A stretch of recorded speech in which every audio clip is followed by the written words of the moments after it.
Sampai bila kau nak hidup macam ni, Ref? Ubah hidup kau dulu sebelum kau nak ubah hidup orang lain. Gas, tolong aku buka buku baru dengan Datuk Zul. Semenjak tu, peranglah keluarga aku.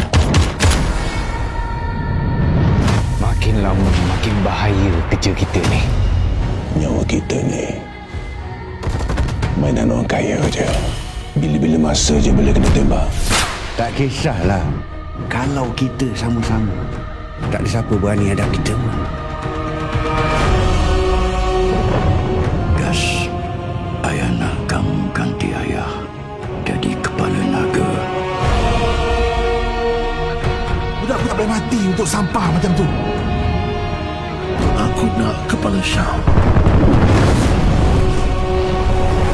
Darah. Bayar dengan darah.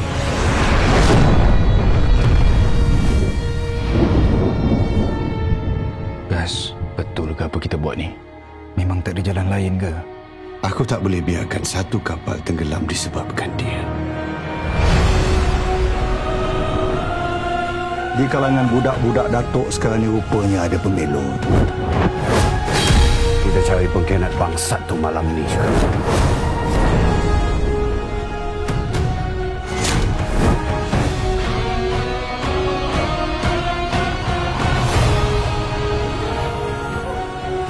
Cari pengkhianat ni sampai dapat.